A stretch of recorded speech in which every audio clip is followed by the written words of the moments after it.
নমস্কার, কেমন আছেন সবাই? বাঙালির হেসেলে আপনাদের সবাইকে স্বাগতম। সকাল সকাল চলে আসছি এখনও। সবাইকে গুড মর্নিং।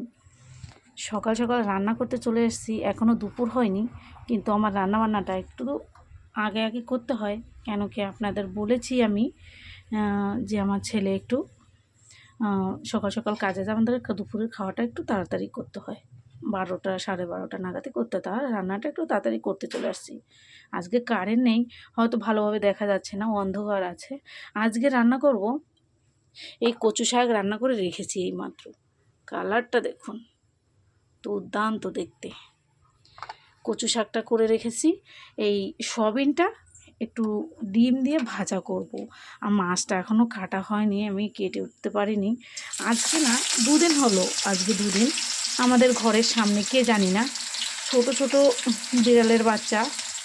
অ্যাকচুয়ালি আমি আবার শুনেছি যে ওটা ফেলেনি, ওটা মাটা নাকি গাড়ির তলায় পড়ে মারা গেছে। তো চোখও ফোটেনি, কে জানি না কোথা থেকে নিয়ে, আমার একটা দোকান আছে, দোকানের সামনে ফেলে গেছে, কীভাবে রান্না করছে ওদেরকে মানে নিয়ে আসছি আমি, নিয়ে ওরা কি বলবো, দুধও খেতে পারে না, মানে চোখও ফোটেনি, ছোট্ট একদম।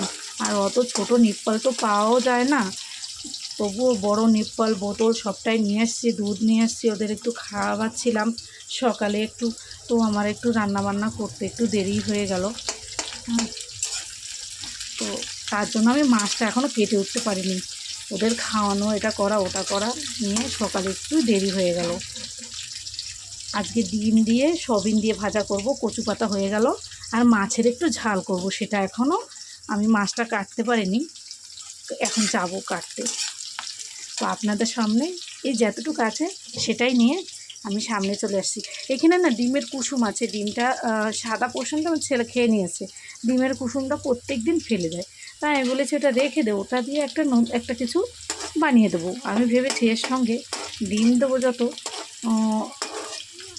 তো আমি ডিমের কুসুমটাও ভেঙে এর মধ্যে মিশিয়ে দেবো, খেতেও ভালো লাগবে।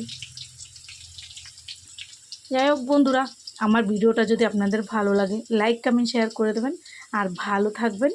নেক্সট ভিডিও অবশ্যই দেখা হবে।